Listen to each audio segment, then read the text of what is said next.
সবার খুব পরিচিত কবিতা শক্তি চট্টোপাধ্যায় কাব্যসমগ্রের পঞ্চম খণ্ডে আছে।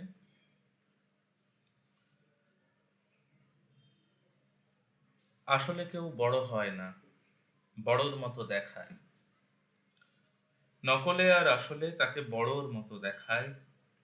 গাছের কাছে গিয়ে দাঁড়াও, দেখবে কত ছোট। সোনার তাল তাংড়ে ধরে পেয়েছ ধুলি মুঠো। ভালোবাসার দিঘিতে কত করেছ অবগাহন। পেয়েছ সুখ দুঃখ আর ছলে ভোলানো দাহ। পুড়েছ বনে মালার মতো, যাওনি তবু ছেড়ে। যতক্ষণ স্মৃতি আড়াল নিয়েছে তাকে কেড়ে। আসলে তুমি ক্ষুদ্র ছোট, ফুলের মতো বাগানে ফোটো। বিরহে যদি দাঁড়িয়ে ওঠো ভূতের মতো দেখায়। গাছের কাছে গিয়ে দাঁড়াও, দেখবে কত ছোট। এই কবিতাটা আমরা যারা বাংলা কবিতা পড়ি, যারা বাংলা ভাষা পড়ি, তাদের মধ্যে ১০০ জন পড়লে শতকরা ৯০ জন কবিতাটা এইভাবেই পড়বে, হয়তো আরো বেশি।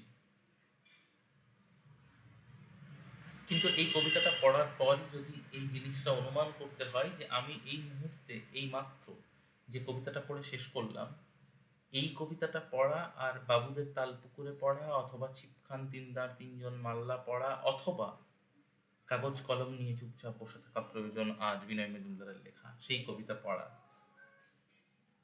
অথবা ধরুন গৌতম চৌধুরীর কোনো একটা আধুনিকতম কবিতা পড়া, এই কবিতাগুলো পড়ার মধ্যে আমার যে পাঠের রিদম, সেই স্পন্দনটার, সেই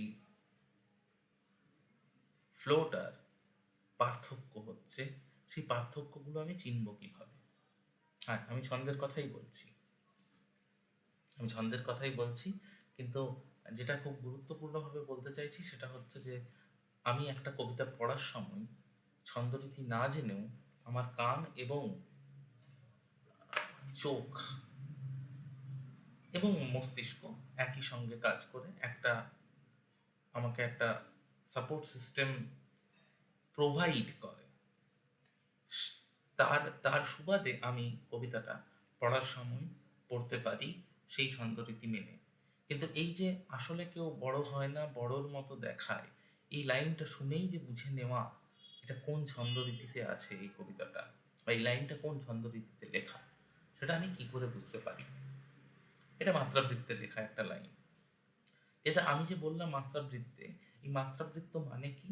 এই মাত্রাবৃত্তে লেখার কত রকমের ধরন হয়?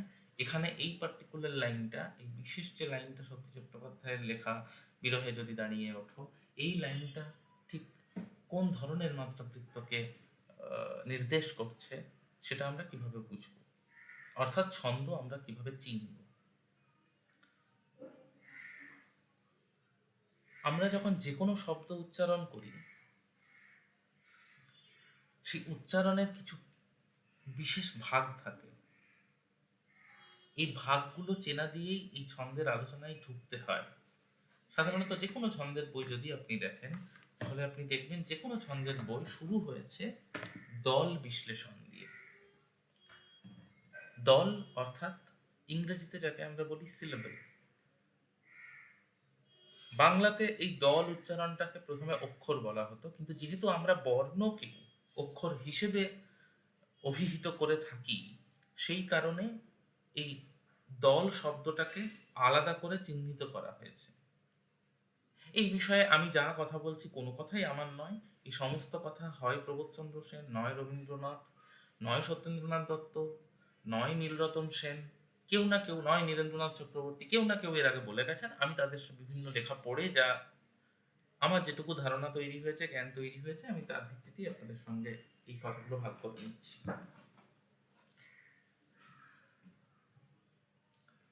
কিন্তু গুরুত্বপূর্ণ হচ্ছে যে এই দল বা সিলেবেল বা অক্ষর, এই যে জিনিসটা, এটা হচ্ছে আমি একবারে কতটুকু উচ্চারণ করতে পারি যে কোনো একটা শব্দের যেটুকু অংশ আমি একবারে উচ্চারণ করতে পারি, সেইটুকুকে আমরা সিলেবেল বা দল বলছি। অর্থাৎ অর্থাৎ এই যে শব্দটা, এটাকে যদি আমি উচ্চারণে ভাঙি তাহলে আমি একটা ভাগে উচ্চারণ করি অর, এখানে রয়ে হসন্ত আছে, থাত, থয়ে আকার, খণ্ডত্ব, খণ্ডত্ব অর্থাৎ থয়ে হসন্ত, অর থাত।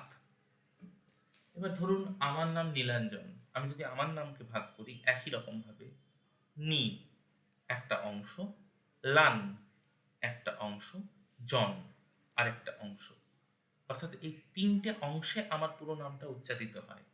নি, লান, জন, এই তিনটে হলো আমার নামকে বিশ্লেষণ করলে এই তিনটে দল পাওয়া যায়।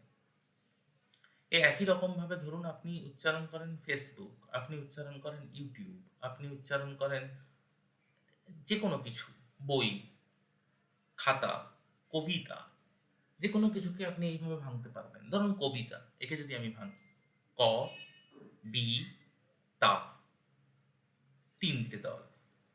আবার একই রকম ভাবে যদি আমি ভাবি পেন্সিল, একে যদি ভাঙি তাহলে উচ্চারণ হবে পেন সিল। একটু বড় শব্দ নিয়ে দেখি, একটু বড় বা একটু বেশি যুক্তাক্ষর আছে এরকম শব্দ, তাতে কিভাবে এই দল ভাগটা হয়। ধরুন আমি বলছি, বাঙালিরা সাধারণত বানান ধরতে গেলে মামা, মেসো, পিসে, জ্যাঠা এরা এসে যখন বানান ধরতো আগেকার দিনে, যে বানানটা জিজ্ঞেস করতো সাধারণত কুজ্ঝটিকা।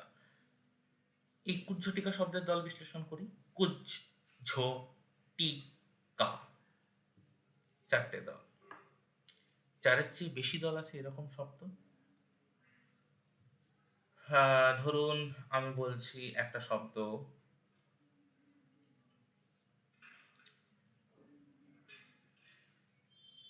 রৌদ্র কিরজ্জ্বল, বা ধরুন আমি বলছি রৌদ্র করজ্জ্বল। রৌদ্র করজ্জ্বল শব্দটাকেই যদি আমি ধরি, রৌদ্র করজ্জ্বল এর যদি আমি দল বিশ্লেষণ করি,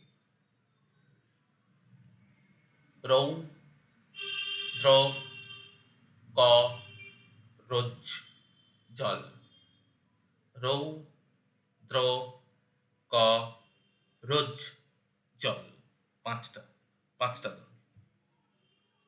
কম্পিউটার, কম, পিউ, টার, তিনটে দল। চশমা, চশ, মা, দুটো দল। আশা করি কিছুটা বোঝা যাচ্ছে আমি কি বলতে চলেছি। এইভাবে এই সমস্ত, এই যে দলগুলোর কথা বলছি, এগুলো যদি এরপরে আপনি ভালো করে ভেবে দেখেন, দেখবেন দু ধরনের জিনিস দেখছেন এই দলগুলোর মধ্যে। এক ধরনের দল দেখছেন যার শেষে হসন্ত আছে, কম্পিউটার, তিনটেরই শেষে একটা থামিয়ে দেওয়া ব্যাপার আছে, উচ্চারণ টানতে দিচ্ছে না, আটকে দিচ্ছে। কম, আমি কম করতে পারছি না, কম আমাকে থামিয়ে দিচ্ছে। আমার নামের ক্ষেত্রে যেটা বলেছিলাম, নি, লান, জন, এখানে লান এবং জন আপনাকে থামিয়ে দিচ্ছে, কিন্তু নি আপনি টেনে যেতে পারেন, নি, লান, জন আটকে দিচ্ছে। যেখানে এটাকে টেনে নেওয়া যাচ্ছে সেখানে এই যে খোলা ভাবটা, এই জন্য এই দলগুলোকে বলা হয় মুক্ত দল। যেখানে আটকে দিচ্ছে অর্থাৎ শেষে স্বরান্ত নয়, যে সমস্ত দল স্বরান্ত নয়, হসন্ত থাকা মানে কোনো স্বরবর্ণ নেই শেষে, ব্যঞ্জন বর্ণের নিজস্ব ধ্বনিটা হসন্ত দিয়ে তৈরি হয়। যেমন আমি বলছি লান, দন্তন্বয় হসন্ত, অথচ লান, এই উচ্চারণটা যখন করি তখন দন্তন্বয় হসন্তের সঙ্গে যোগ অ চলে আসে, অস্বরবর্ণ, সেই স্বরধ্বনিটা যুক্ত হয় শেষে। এই সুযোগটা আমি দিচ্ছি না যেখানে নীলাঞ্জন, লান, হসন্ত, অর্থাৎ এখানে আমি আটকে দিচ্ছি উচ্চারণ, রুদ্ধ দল। যে দলের শেষ ব্যঞ্জনান্ত, যেখানে স্বরান্ত নয়, সেখানে আমি আটকে দিচ্ছি, তাকে আমি বলছি রুদ্ধ দল। কিন্তু সব স্বরবর্ণ শেষে থাকলেই কি সেটা মুক্ত দল হয়? না, হয় না। বউ, বই, কই, সবকিছু শেষে কিন্তু হ্রস্বও আছে বা হ্রস্বই আছে, কিন্তু এখানে এগুলো মুক্ত দল নয়, কারণ আটকে দিচ্ছে। বই, কই, আটকে দিচ্ছে। অর্থাৎ স্বরবর্ণে শেষ হচ্ছে, স্বরধ্বনি দিয়ে শেষ হচ্ছে না ব্যঞ্জন ধ্বনি দিয়ে শেষ হচ্ছে, সেটা গুরুত্বপূর্ণ না। গুরুত্বপূর্ণ হচ্ছে আপনার দলের উচ্চারণটাকে টেনে নেওয়া যায় নাকি আটকে দেওয়া হয়। যদি টেনে যাওয়া যায়, যেটা প্রসারণশীল, প্রসারণক্ষম, সেই দল মুক্ত দল। যাকে রুদ্ধ করা হচ্ছে, আটকে দেওয়া হচ্ছে, সেটা রুদ্ধ দল। এই দু ধরনেরই দলে সমস্ত দল উচ্চারণ করা যায়। মানে সমস্ত রকম দল এই ২ ধরনের দলের শ্রেণীর মধ্যে অন্তর্ভুক্ত। এর বাইরে কিছু হয় না। কেন আমরা জানছি? দলভাগ কেন জানলাম? রুদ্ধদল, মুক্তদল কেন জানলাম? কারণ এই রুদ্ধদল এবং মুক্তদল এই যে ২ ধরনের দলের উচ্চারণ, এর ভিত্তিতেই বাংলার সমস্ত ছন্দরীতি প্রতিষ্ঠিত। যা কিছু আমরা ছন্দে জানি, শিখি, ছন্দ পড়ি, ছন্দে কবিতা লিখি, সমস্ত কিছু এই দলের উচ্চারণ এবং উচ্চারণ করতে কত সময় লাগে তার উপর নির্ধারিত। আজ এইটুকু।